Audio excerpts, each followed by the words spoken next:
Hey everybody, welcome to Couch Report. This is RJ. This is brought to you by Relix. Thanks to the Relix team and Jonathan Healy, our producer, for helping us get all of this out there to you. Hope you're enjoying. We've done 3 of these. This is the 4th, and we'll be doing one next Thursday from Vegas. So keep the commentary and questions coming using the hashtag Couch Report. We love to hear from you all, hear what you're thinking, your opinions, your answers to the questions we ask, and any feedback and thoughts. We have a bunch of guests today, so we're going to get right into it. You may notice this is, I think, maybe the 3rd time that we are not on a couch. But as I've said before, Couch Report's a state of mind, so don't worry too much about the actual location. We are going to start today with a little video that Brian Brinkman of Beyond the Pond made to take you through a history of Phish's adventures in Chicago.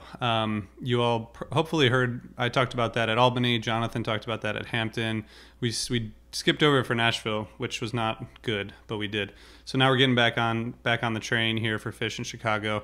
So I'm going to throw it to Brian, who's going to tell you a little bit about Phish's history in Chicago. Then we're going to get to some guests. Should say, of course, last night, Friday night, night 1 in Chicago was a great show. Seems like the tour is getting better. We're going to talk to Stephen Hyden about that in a few minutes. And we're also going to talk to Tom Marshall about Mercury.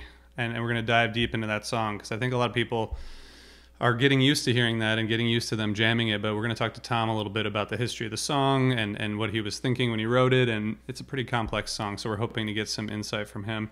And I'm also going to talk with Felicia about noise jams and about Fall Tour and why Fall Tour is so awesome. So we got a lot coming.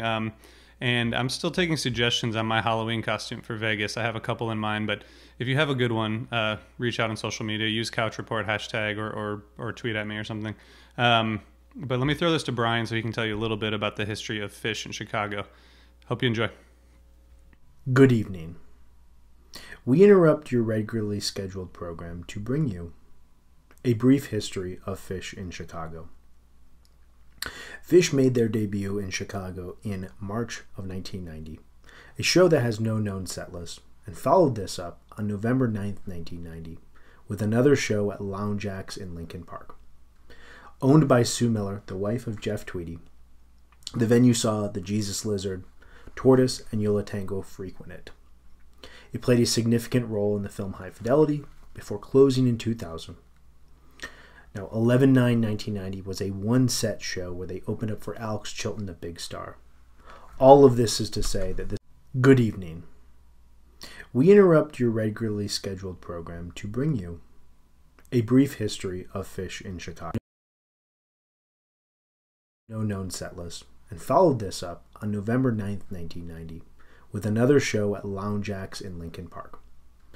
Owned by Sue Miller, the wife of Jeff Tweedy, the venue saw the Jesus Lizard, Tortoise, and Yola Tango frequent it. It played a significant role in the film High Fidelity before closing in 2000. Now, 11/9/1990 was a one-set show where they opened up for Alex Chilton, the big star. All of this is to say that this was the hippest thing that Phish has ever been a part of. In 1991, Phish returned to Chicago twice, the spring and fall, to 2 different venues.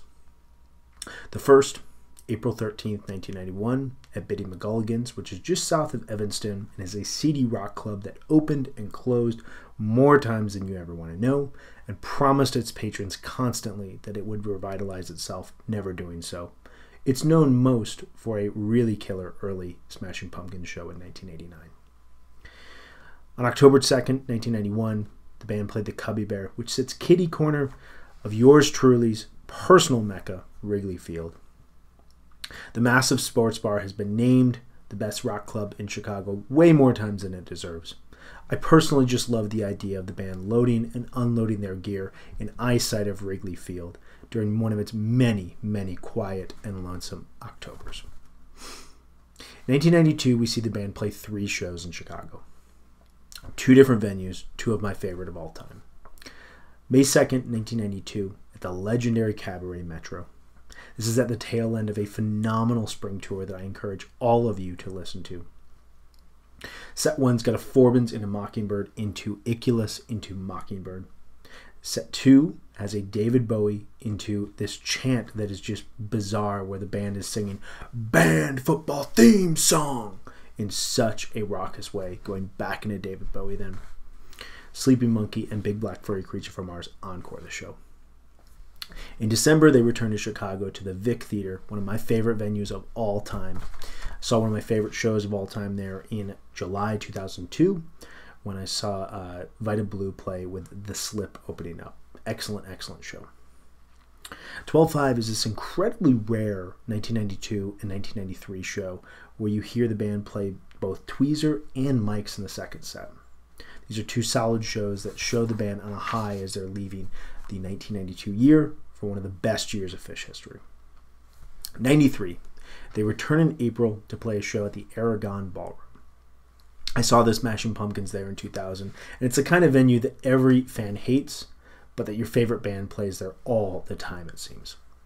April 10th, 1993, you got Secret Language and Bowie and Chalk Dust Torture, Lengthwise and Amaze to open up the second set, and then Sugar Blue joins the band to close out set 2, sitting in on Funky Bitch, Help Me, Hoochie Coochie Man, and Cavern. This is, without question, the most Chicago thing that the band has ever done. On August 14th, 1993, the band moved to the suburbs of Chicago to the New World Amphitheater in Tinley Park. This is an absolute dump in the suburbs. But it's our dump, right? No. No self-respecting Chicago fan would ever defend this venue. To be completely honest, Phish's performance there, which I hope you all have heard, wherein which they deconstruct Run Like an Antelope over a 45-minute period in time and then play an outstanding You Enjoy Myself, is probably the best thing that's ever happened in the venue. In 1984, the band moved inward to the city of Chicago for 2 shows at the UIC Pavilion. The first of which, June 18th, 1994, is a show that is revered and loved by so many fans for so many reasons. Deep in June 1994, this is one of the band's best tours and one of the band's best shows ever, period. A Divided Sky in set 1 that just brought Trey to tears and will too bring you to tears if you have a soul. Set 1 is just perfect. Set 2 has a tweezer, a Bowie, and a Yem, all in the same set. How rare is that? Peaches into Bowie, into Mind Left Body Jam, into Bowie open up the second set in just a perfect way. 5 months later, they play right around Thanksgiving, same UIC Pavilion. This was released in 2012 along with the June 18th show in the Chicago 94 box set. And this show is best known for a harpoo inside of a Mike's groove, pretty cool stuff, as well as a simple that hints at the masterful brilliance of just 1 week earlier. Jumping ahead to 1995, one show in Chicago, but it's a big one. October 31st, 1995, the band chose their Halloween show in Chicago at the Rosemont Horizon, which most of our friends are at right now. It's now known as the Allstate Arena, for their Halloween show where they covered the Who's Quadrophenia. This is arguably the band's most classic Halloween show ever. There's an Iculus opener, there's an Antelope and a Harpua set closer. Like I said, the Who's Quadrophenia is covered. It might have been the most perfect cover album the band ever chose. And then set 3 kicks off with a 40-minute You Enjoy Myself that may not even be the top 2 or 3 best You Enjoy Myselfs on an amazing Fall 95 tour. And then a Bluegrass My Generation encore with Phish and Trey destroying their instruments on stage. No Chicago shows in 96. 97, they once again play at the New World Music Theater. One of, if not the first webcasted shows. I'm not entirely sure about this, but this was an early webcasted show. And, you know, during a legendary summer tour, this was probably one of the weaker shows that they played. However, the Gumbo, the Wolfmans, the Prince Caspian, all highlights, all definitely worth your time. Once again, Sugar Blue comes out for an encore of Hoochie Coochie Man and Messing with the Kid. Yeah, I know. 98, 3 shows at the UIC Pavilion, plus a Farm Aid performance once again at the New World Music Theater. October 3rd, 1998. We get a Runaway Jim into Ark, into Down by the River with Neil fucking Young. I could just die happy after seeing this. Perhaps knowing that they hadn't given Chicago a ton of love really since 1994, they play a 3-night run at the UIC Pavilion. 11/7/98 has a Mike's Groove in set 1. It's basically all just a Mike's Groove in that set with a bunch of 98 Story of the Ghost material inserted in. Set 2 is anchored by an AC/DC bag into Ghost into Reba that's just phenomenal. 11/8/98 is a bizarre set list. Not that great, but the show references a streaker. And then 11/9/98. If you ever wanted to know what ambient Phish really sounds like, just listen to the bathtub gin that opens up the second set. It's 25 minutes and it's pure bliss, and it'll totally change your mind. 99, we get one fall show at the former Rosemont Horizon, which is now known as the Allstate Arena. October 3rd, 99. This is kind of a lower quality fall 99 show. And it's around the time that the band started to lose a tiny bit of steam going into the conclusion of this tour. However, the Albany shows at the end would be pretty good. At least one of them would. Again, they bring out Sugar Blue in the encore for Funky Bitch and Messing with the Kid.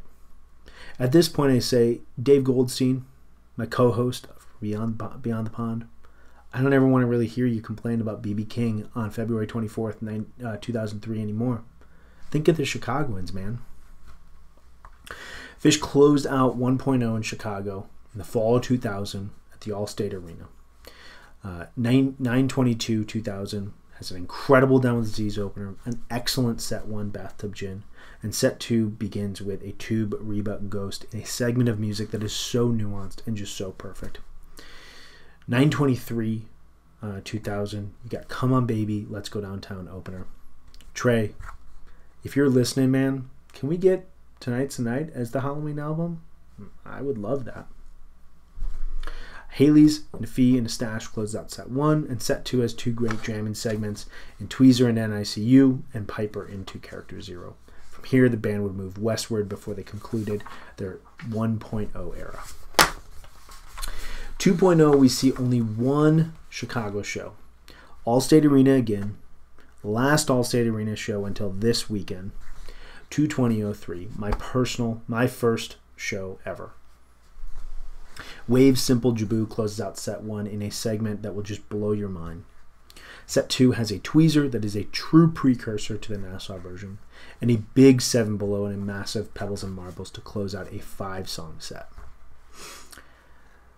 Between 2003 and 2009, no Phish shows in Chicago. However, we got some Trey shows, some Mike shows, some Page shows, and some Grab shows.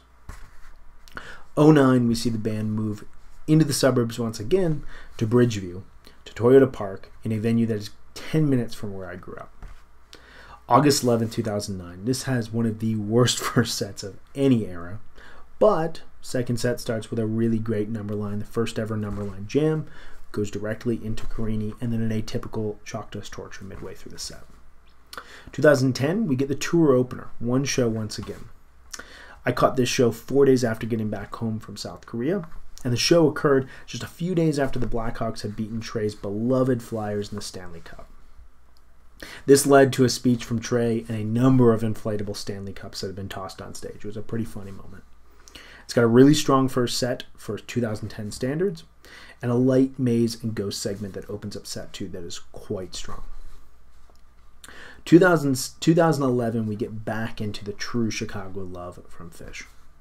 3 shows back at the UIC Pavilion for the first time since 1998.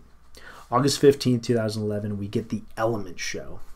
Set 1 is incredibly strong, still holds up. We've got a great Wolfman's and a really high-quality Reba, and the set's closed by Alumni, which is unexpected in that slot. Came in after a green balloon that said Alumni Blues on it kept hitting Trey up on stage multiple times throughout that first set, and he just decided we got to play it. Set 2 reads Sand into Light, into Dirt, into Waves, into Undermined, into Steam, into Fire. Encore with Camel Walk, Coyote, Horse, Silent Hood. I mean, this is a packed show. The band took full advantage of a venue without a curfew. August 16th, 2011 is less of a drop-off, more of a nuanced follow-up. Really, really like this show. It's got an atypical set 1 with a dinner and a movie, ha ha ha, very good Chalk Dust Torture, Mexican Cousin, a mid-set Walls at the Cave, and a Let It Loose closer. Please bring that back. You get an excellent Down with Disease to open up set 2 as well. August 17th, 2011, you've got an amazing set 1, followed by a totally blah set 2. Forbin's and a Mockingbird opener. Set 2 relied way too much on gimmicks. This was a huge part of early 3.0 when the band was at their worst. And a 3-minute Ghost. You heard me right. Skipping 2012, the band came back in 2013 for what became a semi-biannual event here. 2013 at the newly renovated Northerly Island Pavilion right on the lake. 7/19/13, The Rain Show. It's a fairly standard set 1 that gives way to a week down with disease into Caspian before the show is called due to rain. 7/20/13, The Makeup Show. A spontaneous 3-setter that felt less like a 3-hour set.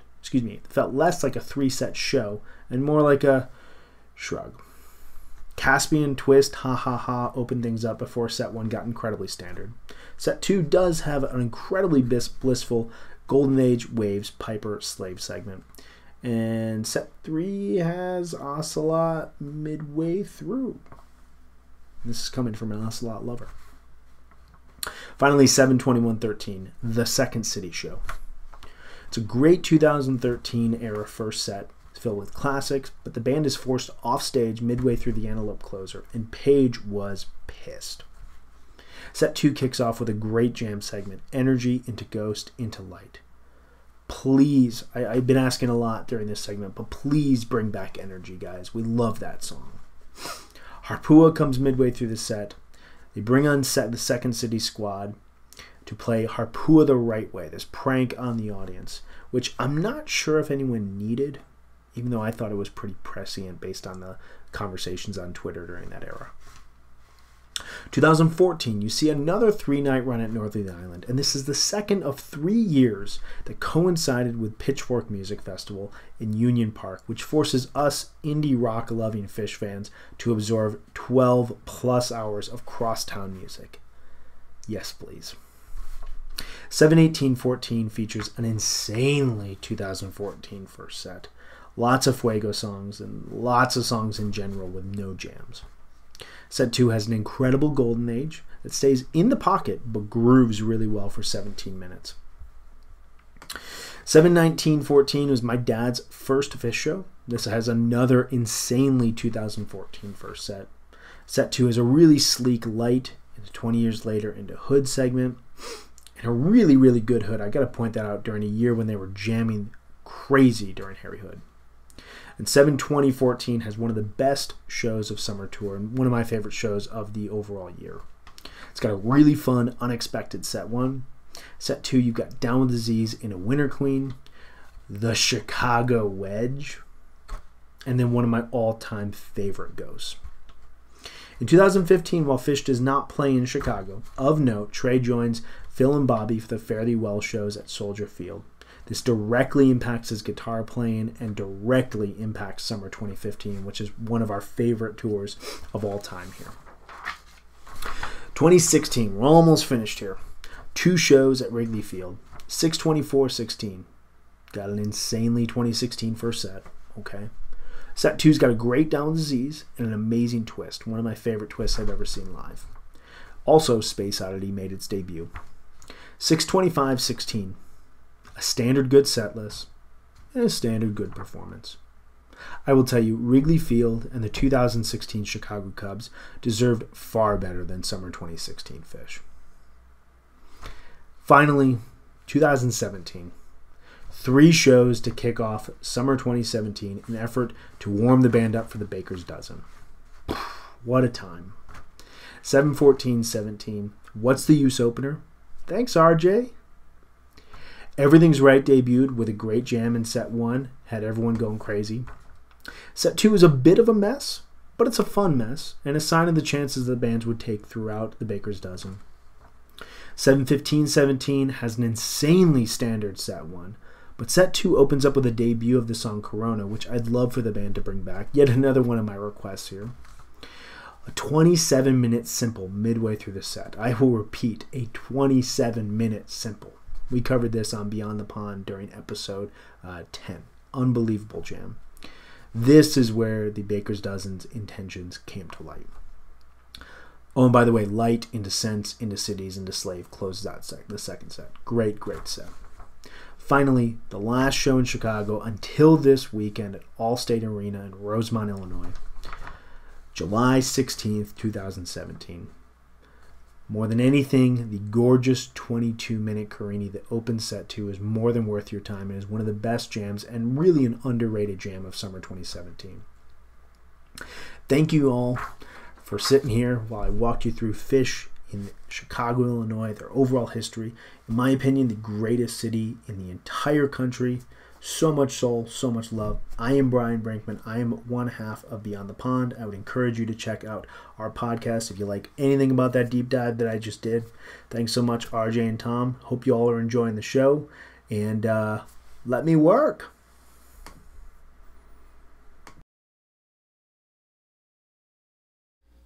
All right, well, thanks, Brian. We appreciate Brian doing that history of Phish in Chicago. Really cool, helpful, and hope you all like that. Brian, obviously a Chicago native, so nice to hear it from him. And we'll do the same for Vegas next Thursday. We'll be talking about the Halloween album, but we'll also talk about Phish's history in Vegas, which is sort of a crazy history, so we'll get into that. But let's go back to last night, night 1 in Chicago, and call a friend, Stephen Hyden, who was there. I think he has some thoughts.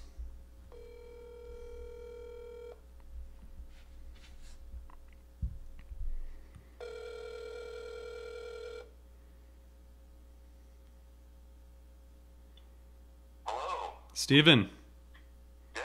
Hey, it's RJ. How are you? I'm good. How are you, man? I'm doing well. You're live on the Couch Report. How are things?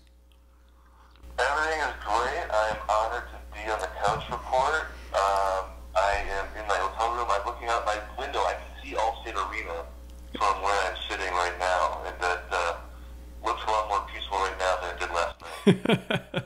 Well, let's get into that. I guess for those of you who don't know Steven, he's a music writer and critic. He does an awesome podcast called Celebration Rock, and he's written books. Your Favorite Band is Killing Me on rivalries in pop music history, and Twilight of the Gods, which is one of my favorite music books I've ever read, Stephen, on the history of classic rock. It was such a great trip down memory lane to me, and you're a writer for Up Rock. So anyway, thank you for joining and lending us your wisdom. How was last night? You know, it was a great Friday night show. You know, I think it's exactly what you would want out of this show after, you know, not only buying your tickets 5 months ago and looking forward to this for so long, but just going through the work week. You know, yeah. The boss on Friday night. You know, it's interesting. I was talking with my friend Rob Mitchum before the show, and he was talking about some of the other Phish shows that he's seen at Allstate Arena. Because, you know, it goes all the way back to them playing Quadrophenia. Right. There, I think, you know, 96. Yeah, 95. That's crazy. That's a long time ago. And he was talking about some of the shows, you know, from like the late 90s and early 2000s, about how some of those shows were kind of dark, you know, spiritually dark, and how that was related to like what was going on in the band at the time, of course. But I think you can also attribute it, maybe in some ways, to the room itself. Because I don't know if you've been to Allstate Arena. I haven't. Have you been there? I have not. I say this with love and respect, but it's kind of a low rent arena a little bit. You know, it's like we're out here in this nondescript suburb right off of, you know, O'Hare Airport. You know, it's a pretty rough around the edges room. I think like a minor league hockey team plays there most of the time. You know, no one's idea of like a fancy place to see a show. And I've never seen Phish there, but I've seen other gigs there that were kind of dark, kind of teetering on the precipice of like just bad vibes in the room a little bit. And it was fascinating to see how the band, and I think in particular Trey, reacted to that by playing just a really exuberant show. A lot of guitar solos, a lot of peaks. I mean, I was kind of laughing about it during the second set. I mean, it seemed like every 5 or 6 minutes there'd be just this crazy Trey guitar solo, and the lights would come up and everyone would start cheering, you know, like that was, I mean, there were several of those moments during Tweezer and Golden Age, and then of course, you know, Sand builds up to a big peak and pops up. And of course you have Wilson in the Tweezer reprise and the encore. So, you know, it's interesting. I'm curious to hear what people think who just listened to the show or saw the stream. I mean,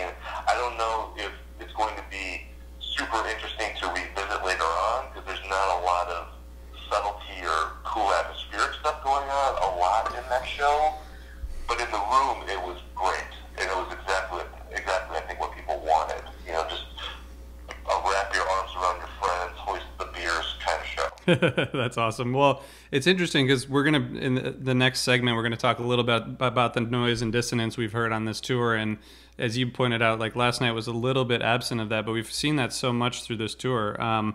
And it's interesting that it was just sort of a different style, but that's Phish, I guess, going through different styles.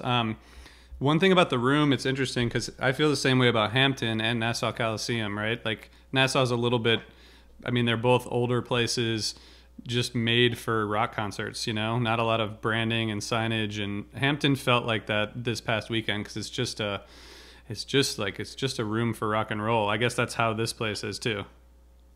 Yeah, absolutely. It felt like, it seemed like Phish, along with, like not wanting to play in the super sort of branded professional places with like tons of luxury boxes and all that kind of stuff.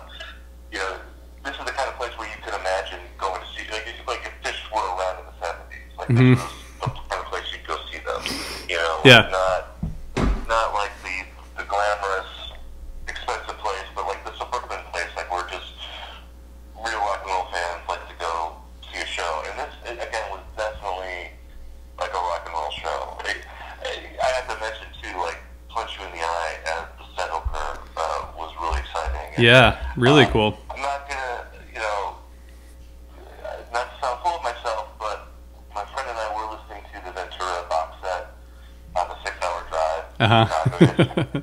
And Punch You in the Eye, I think it's the second set opener for the 97 show. And we were talking about how great that is as a set opener, how amazing it would be to hear that as a set opener. And then, of course, Phish goes and plays it. So that's really cool, though. I feel like you put that in the universe. Maybe, Yeah. at that time. So that was really exciting. It was long too, like 11 minutes or something. Not that it was like an extended jam, but they took their time and did it pretty well, I think, for the people who are criticizing Trey's lack of attention to detail on the guitar solos. It seemed pretty solid. Yeah, I've seen some of that talk, and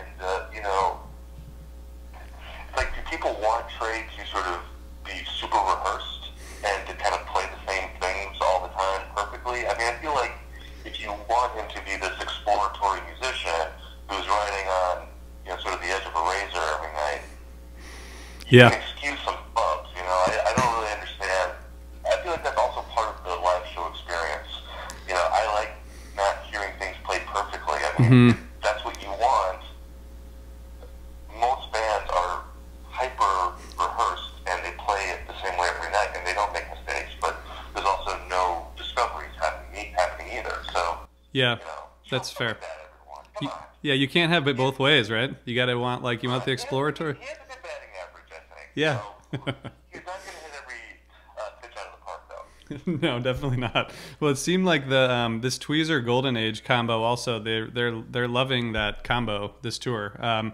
Just did both of those songs a couple days ago. They're liking both of those songs a lot. It seems like those were both sort of big jam vehicles. Is there anything from those jams? You mentioned the Rock Peaks. Anything else from those jams that you would find notable, or were they? Did you find them to be sort of like you described them, sort of straight ahead Rock Peak jams? Well, the Tweezer Golden Age was definitely really cool. I feel like we have to talk about Mercury and Teenage Daydream too, which Mercury is always a song that again, like when I was driving with my buddies yesterday, we had differing opinions on. I'm actually a fan of Mercury, and my friend isn't as into it because he feels like it's a little too composed and they don't really open it up as much, in his point of view. And that Mercury I felt last night was actually pretty jammy and cool. And I don't know, was that like 18 minutes or something? Yeah, something. Yeah, it was something like that. It was pretty close. It looks like it was 18. And then to go into Moon Age Daydream, which is like kind of a jarring transition. Like certainly it's not something you'd expect. Was really cool, because it was unexpected. And of course, that's another nod to another album that they played Halloween. So that trend is kind of continuing.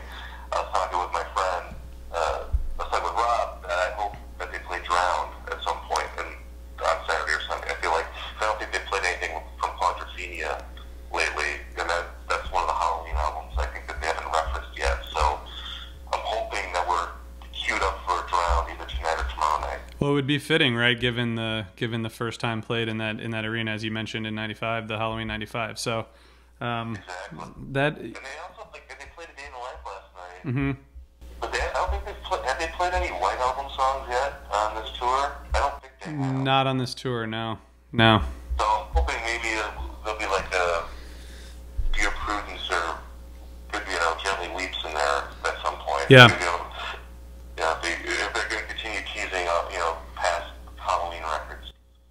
Yeah. I think a once played White Album song would be cool, right? Like they played Guitar Gently Weeps a lot, but to go back to something that they only played once or twice would be really cool. And they, seems like they are on that path, but there's 2 more nights, so they got to get it all in. I'm glad you get to you're seeing 2 more shows, right? Yeah. That's awesome. Doing the whole. This is like my first entire stand for a Phish tour. So everyone I'm around. I mean, they're on I think the guy I'm rooming with is seeing his 28th, 29th, and 30th shows, and everyone has way more experience than me. This is just my 6th, 7th, and 8th gig, so I'm not even at double digits yet. Well, that's it's cool that you're going though. I mean, and you're I love it. you see a ton of rock music, obviously, and you know a lot about rock music. What do you? Is there a way to capture, in your mind, how Phish is different than other bands that you see in terms of the live experience? I mean, is there, when you're at a show, are you like, oh wow, this is so different than what I usually see for reasons X, Y, or Z, or does it go beyond comparison? Well, I think just the lack of expectation that you really have for what the band is going to do. I saw the Foo Fighters recently, and and it was pretty good, but what they're going to do. Mm-hmm. You can just look at their old set list, even on this on whatever particular tour they're on. You know what they're going to do. And with Phish, you just never know what they're going to do, and or if they do play a song that you would expect, they're not going to play it the way that you would expect to hear it. And what I'm saying here isn't anything profound. I mean, I think this is how everyone feels, but there's just a level of engagement that Phish invites when you're a fan of the band that I just feel like you don't really get from any other band. There's lots of other bands that I love, but they're not as fun to follow. Totally. Phish is easily the most enjoyable fan experience that I have following any band, and they're just a band that rewards you more the more you invest in it. Yeah. The more shows you see, the more you appreciate different nuances, and you kind of come to just appreciate again the little things that they do. Mm-hmm. And again, kind of going back to what I was saying before about people talking about Trey flubbing guitar solos or something. I just feel like you don't want him to screw up every guitar solo, but you also don't want him to play everything right either. And sometimes when they screw up, something kind of strange happens. Even if it's a disaster, it's their disasters are more interesting than most bands' successes. Fair. Most bands, they're successful all the time, but they're also looking at it in a much narrower lane. Yeah. Whereas Phish in a much wider lane, and sometimes they do it and sometimes they don't, but I think the sound of them failing sometimes is really fascinating. And I'm like, I'm glad they tracked that. Even if it didn't work. Yeah. Yeah, and I think that one thing that I've been trying to remind myself of, or on social media, which doesn't really work, is they are rehearsing presumably a brand new album that they haven't played publicly before, and to keep these 200 and some songs note for note, along with they typically do a really great job with the Halloween album, so I expect that it'll be a great technical cover of whatever they decide to play, but to add however many more songs into whatever they're already trying to keep in their heads, it's a lot of tunes.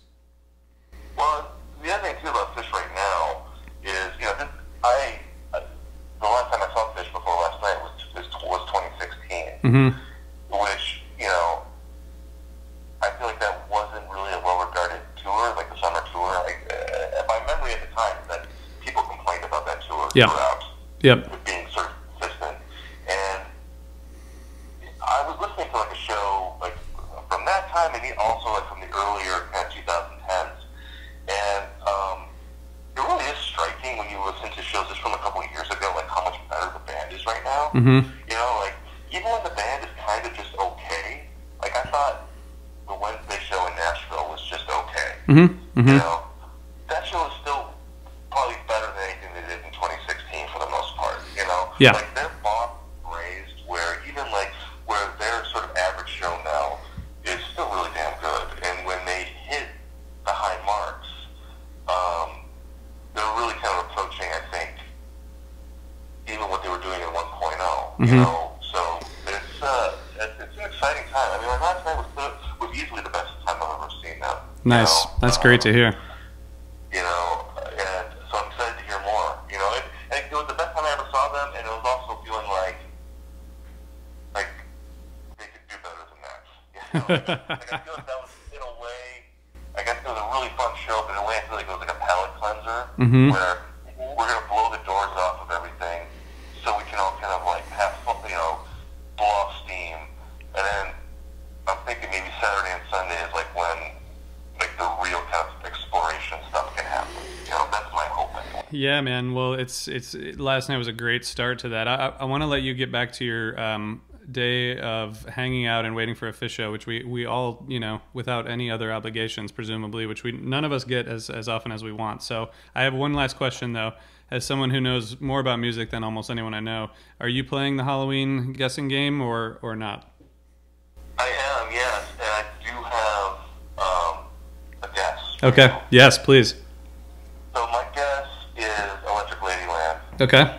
The Jimi Hendrix Experience, and a couple reasons for that. One, it's the 50th anniversary Mm-hmm. of the album. Mm-hmm.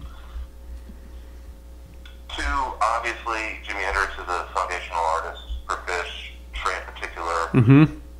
Numerous examples of Hendrix songs being covered.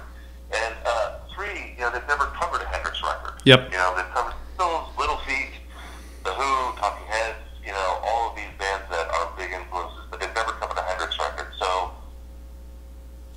and also, I was listening to it yesterday, that would be an amazing record for them to do, because it's like great songs on that record, but there's also like a lot of open spaces, and there's some jammy set pieces on that Mm-hmm. record Mm-hmm. as well. Mm-hmm. I mean, just to hear Trey lay into like a 15-minute voodoo child would be amazing. It would be amazing. That would be really amazing. That's a good guess. I like it. Yeah, so we'll see. I don't know. I mean, I'm guessing that knowing that they're probably not going to do that, but again, like the punch you in the eye thing, I'm going to put that out in the universe, Yeah. float around, and maybe it'll enter someone's head and become a reality at some point. Well, thank you for throwing these things out into the universe, and thanks for joining, Steve. It's always good to hear your perspective. Hey, always a pleasure. Love what you guys do, and keep preaching the gospel. Cool, man. Thanks. Have a good time the next couple nights. Tell Rob we said hi. All right, we'll do, man. Take care. All right. Bye-bye. Bye-bye. Cool. So as you can hear from Steven, he's a Phish fan, but you know he has such a broad perspective on Phish that I love just hearing from him, because he has this, you know, rock music encyclopedic sort of knowledge, but really appreciates what Phish does and why. Hopefully that came through in that conversation. So next we're going to call our friend Felicia, who's going to talk to us a little bit about both the sort of noise jams we've been hearing, but also Fall Tour. We've said many times Fall Tour is really great, and we're going to talk a little bit about why that is.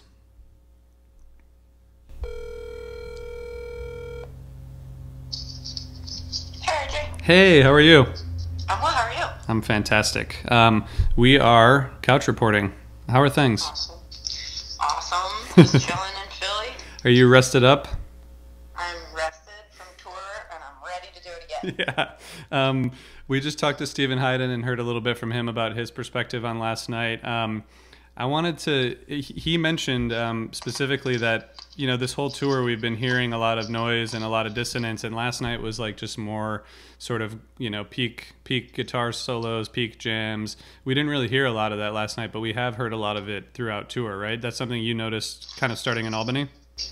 Yeah, even just right from Albany on 10/16, the 20 years later from the second set, really like went, a place that it's never gone before and was really interesting. Definitely the most interesting 20 years later since the fall tour 2013 in Reading. And we're just hearing a lot of like weird, dark, creepy, minor key stuff that we have not heard a lot of in the past couple years. So for me, it's like pretty exciting. Yeah. And I think they took that on to Hampton. The end of the first night, the end of the Golden Age, into Twist, where they just like brought it. It was like literally like a spaceship sort of landing, but not like a brief thing. It was like extended and sort of crazy. Like all four of them were kind of getting into it. I think there have been multiple examples of that throughout the tour. Yeah, that Golden Age I think is something definitely worth listening to, and it really has been reminding me a lot of like kind of late 80s, early 90s kind of music, especially like Sonic Youth. I don't know if you have listened to them, but they were really, evolved out of the punk scene, and they were kind of coming up at the same time that Phish was. So their album Daydream Nation came out in 1998, and that I think influenced a lot of other musicians because they're just doing things, people hadn't really experimented with in the mainstream, including like Sonic Youth. Apparently, I heard that like they couldn't afford good instruments when they started as a band, so they had like cheap guitars, and they would affix things to them, like put a screwdriver between the strings and the fretboard, and use alternative tunings like Lou Reed. Okay. Yep. So basically, like the guitars were like specific to the song, and they would have like a million instruments and kind of like heavy effects and like really messing with, dissonance. So I thought that was kind of interesting, especially because people have mentioned before that Phish might play My Bloody Valentine, Loveless album, before for Halloween, and that came out in '91. And that is kind of the opposite on like the noise kind of soundscape textural thing, because it doesn't have really any effects. No chorus or flanger pedals, and just really like simple minimalism. And that was really, I think, influential on other musicians as well, and is always like cited as like a landmark album. Yeah, love that album. And yeah, you're right. It's just like it's like layers and layers of similar stuff that just turned out to be, man, classic. And Beyond the Pond, just Dave and Brian just talked about Loveless in talking about Albany and Hampton, so I think they're hearing a little bit of that too. But you're right, it's sort of different approach to the noise and dissonance, and yeah, to put all that stuff in one category is sort of overlooking the nuance of that difference. You also mentioned Pink Floyd, like another kind of part of that spectrum, but also different. Have you been hearing that as well in those jams? Yeah, I mean, I get a little bit of a Pink Floyd, like, psychedelic wandering vibe from Phish, like, regularly. I think that, obviously, they're influenced by Pink Floyd in different ways. But, I don't know. I just am feeling this, like, 90s, like, feeling. Like, I feel like we're not, like, harkening back that far, kind of to a time when all these musicians were evolving and finding their own sound. Yeah. I don't know. I thought that we were done with the era of like straight up like narrative melodic album covers for Halloween, so I was surprised by the Ziggy Stardust in 2016. So I'm kind of wondering if we'll get something that's a little more like chilling, thrilling, textural, soundscapes, ambience, things like that. Yeah, man, it's so hard to know right now because you're right. There's and it's always a curve. I was almost going to say it was a curveball. Oh wait, shit, I did say it. Damn it. So I heard that too, and like just this psychedelic jamming has just like been so prominent this tour. Not that it's not always like that, but it does seem a little bit more pronounced. But maybe in the ways that you're describing, a little bit more than just like the sort of psychedelic rock, which I think is a different thing and might be a little bit more toward Hendrix or classic rock, which we hear some of that too, right? Did you have any thoughts on sort of the actual? I mean, are you predicting, or are you staying out of predicting? So I am going to predict my wishes because I don't know that these will necessarily happen, but I'm gonna manifest them out there so everybody knows that this is what I think. Cool. I would like to. My number one album that I would like to hear Phish play is Metal by Pink Floyd. It is my favorite Pink Floyd album. I know everyone's going to yell at me about Animals, but I'm sticking. And I think that that is like one of the most like psychedelic, interesting albums ever made. They probably won't do it, but there we go. Cool. I think more likely is Electric Ladyland or Physical Graffiti. I think those would be the kind of classics that everyone has hungered for so long. And people would be psyched to hear, and yeah, it wouldn't be super out of left field. Yeah, that's interesting. We just heard Electric Ladyland before this, so that's a common prediction, I think, at this point. But based on the style too, it wouldn't be totally out of left field, you know. It makes perfect sense. So, Felicia, we got to see the Hampton shows together, and one thing I wanted to talk to you about is Fall Tour in general, because I love Fall Tour. I love indoor Phish, and I don't think we've ever like articulated why we think Fall Tour is so awesome. And I like summer because, you know, summer's great and being outside is fun, and seeing Phish outside is great. But I mean, getting inside of a place like Hampton, and you know, it's just lovely. So there's the music part and the lights and everything that makes an indoor Phish show what it is. But why do we love Fall Tour so much? Okay, so I came up with 5 reasons Fall Tour is the platonic ideal of Phish tours. Number 1, weather. It's cool and nice outside, which means you can wear your heady warm threads and show off all the stuff you couldn't wear in the summer. And, you know, best fashion opportunities, which is, like, really important to me and Mike Gordon, and now Paige. And also, like, the weather is so nice that you just aren't, like, sweaty the whole time, which is really, like, satisfying to not be in a pool of your own sweat for the entire show. Yeah, speak for yourself. You looked a little wet at him. I was. But yeah, for most normal people, yes. Yes. Also, it's like you get all the autumnal like vibes with your like scarves and your sweaters without any annoying football sports fans. Okay, so number true. 2, indoor hockey arenas untouched by time. So my friend JB, Justin Bolnino, pointed out to me that there are no screens in Hampton Coliseum at all. So when you're inside the venue, there's nothing flashing or blinking. There's no sponsors. It's all very, like, untouched by time and progress, and that is amazing. Yeah. It's really way more peaceful, like, for your brain at, like, set break, and just, like, you know, you're not taking in, like, messaging, which is really fun and unique.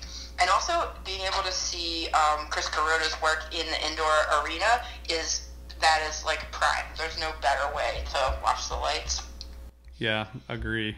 Yeah, and you get some GA venues and small venues too, which is like really, really nice. Yeah, together. Stephen Hyden just said he loved going to Allstate Arena, I guess is what it's called now, Rosemont, last night because of that. Like it felt. I think he said low rent, which was not detrimental, but just like you know, pretty basic spot to see great concerts. So yeah, that I think that makes sense throughout this tour.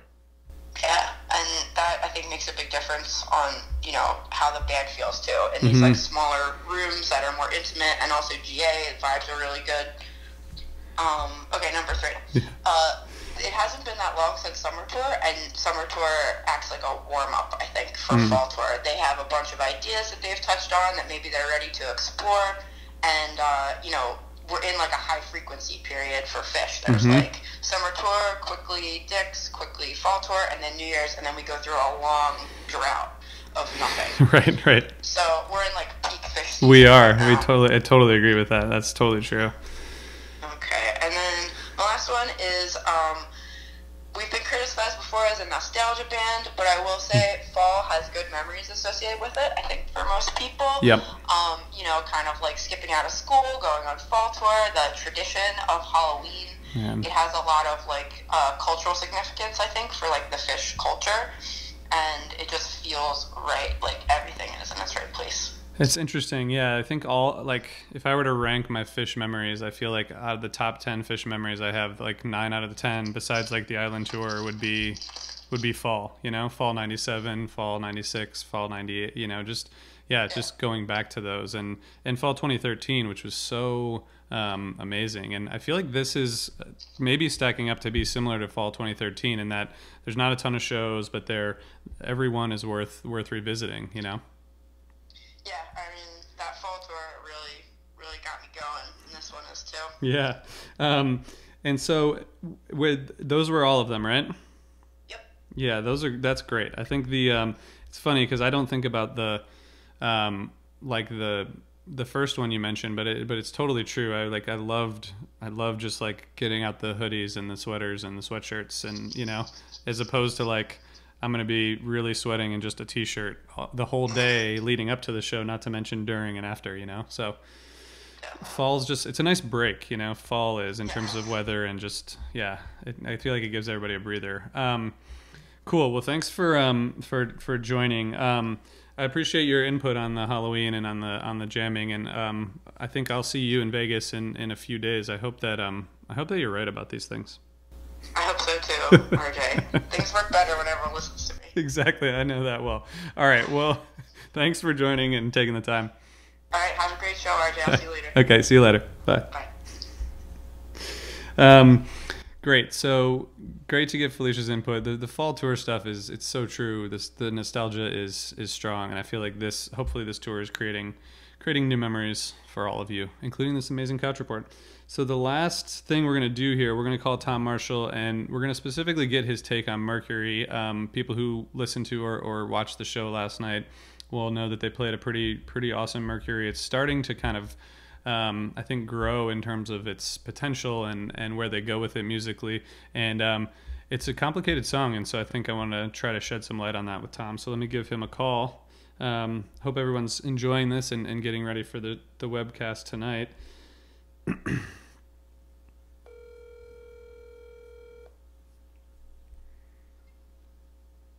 Hello. Tom. Yeah, how you doing, RJ? I'm doing well. We're reporting from a table, but we're reporting from a couch in our mind. How are you? Oh, yeah, I'm doing well.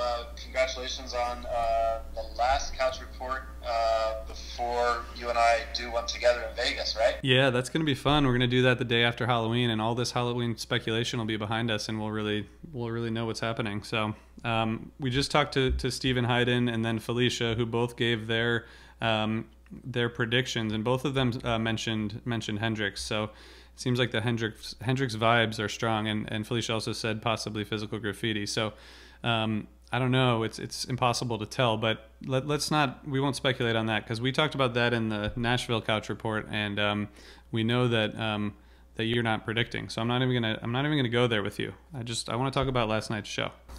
I will say that any of those would be great as far as I'm concerned. Yeah, absolutely. Did you have you jumped back to last night's show? I actually just started it. Everyone I talked to and everyone who saw it that I know that was there and who listened to it on any kind of stream that they had loved it. So I'm just kind of starting, but I dove immediately into Frost and Mercury. Yeah, so Frost was I think the first time played, that was probably the biggest sort of gap in terms of plays from last night. It was last played 37 shows ago, which was the second to last night of Baker's Dozen.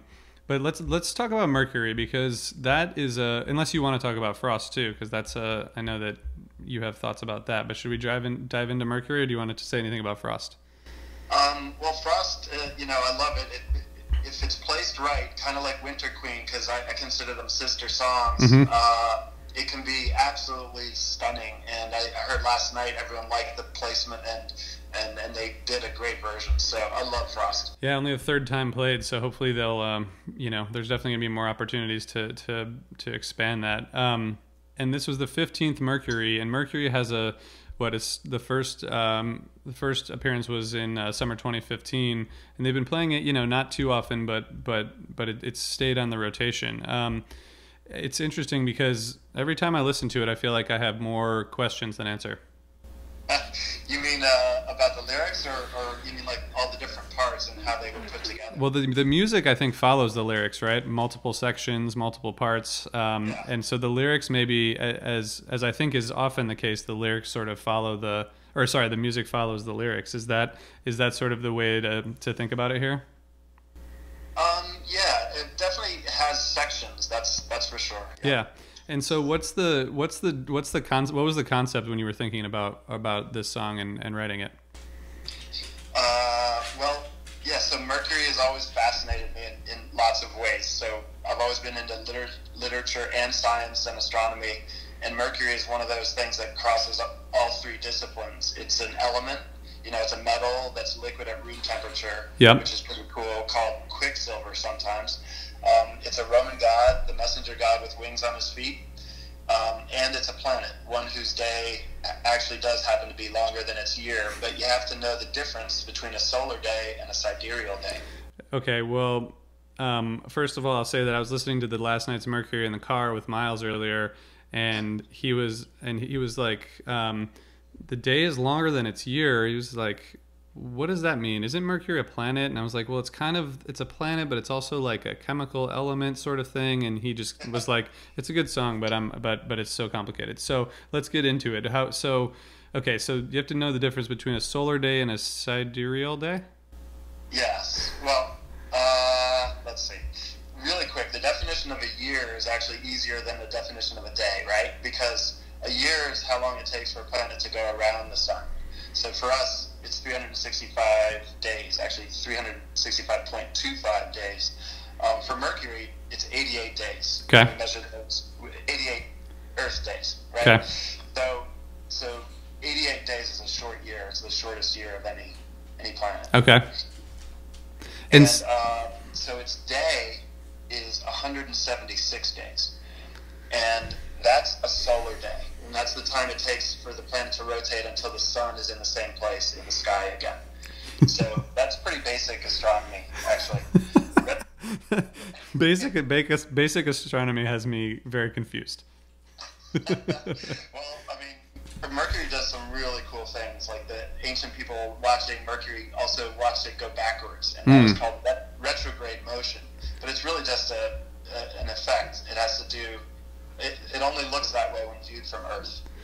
Okay, so for those people who are still awake, so let's talk more about the song and how it was written and put together. Wake up, everybody! There's a Phish show coming up. I hope I didn't put everyone to sleep. I love Mercury. I'll talk about it forever. But I like the concept of the song to sort of, we'd like to give hints and make people think. So if it comes across and sort of speaks for itself, then I'm happy. And I want it to mean what it means to people in their own interpretation.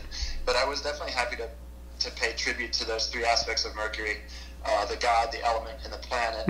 But we also include, the Red Queen and some of the legends involving Mercury and Vermilion. The Red Queen actually was a real person. She's a grandmother of the last Mayan ruler in Mexico, where we're about to go see Phish play in February. Yeah. Riviera Maya. And she had cinnabar and vermilion decorating her tomb, so that's what that made it into the song. And that's red pigment made with mercury. And I think she was alive in 600 AD. So did you? I guess this was written before Phish's first trip to Mexico, right? So it wasn't like you were down there for Phish and then you did some exploring and learned all this. You learned this before that. This was written in 2015. 2015. Okay.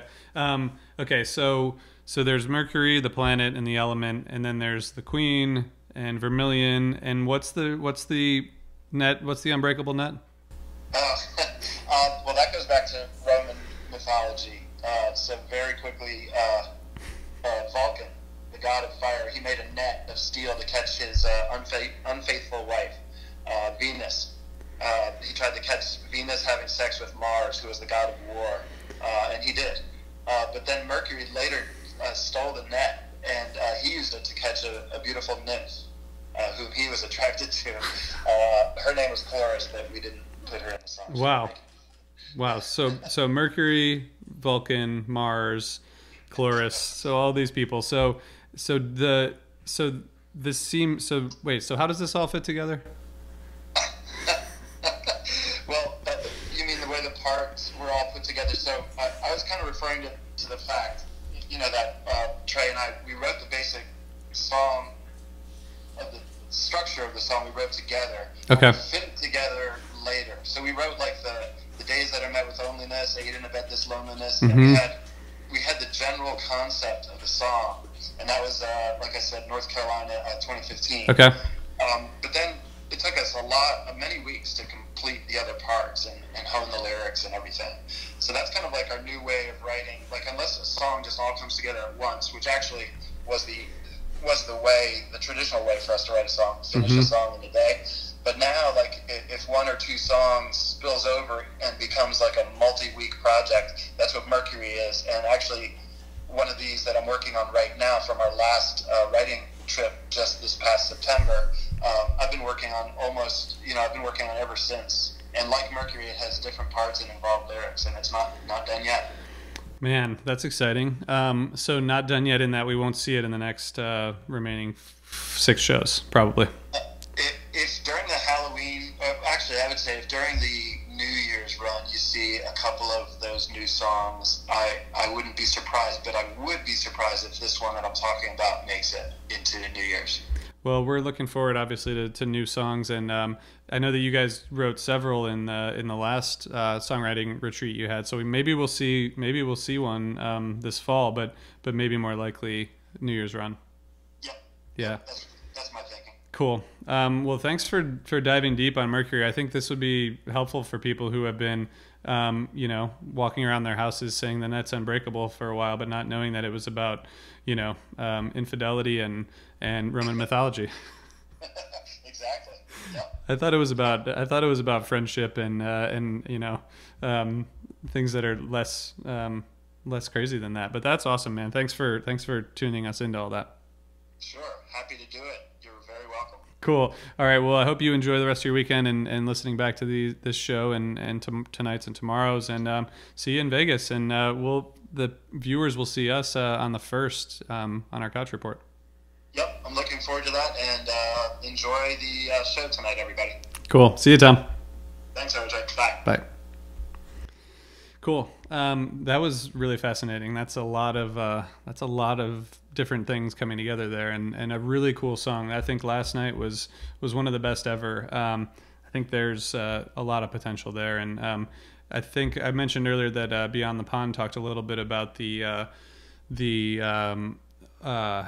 last version before last night. Sorry, and they really, the Albany version, Brian was saying it's like so close to breaking out of its structure, and I think Last Night was sort of pushing it further. So I think there's a lot of potential there. So we're gonna let you all get ready for the webcast. We hope that you all enjoy it. We hope you enjoyed this. Please send us thoughts, feedback, comments, etc. Use social.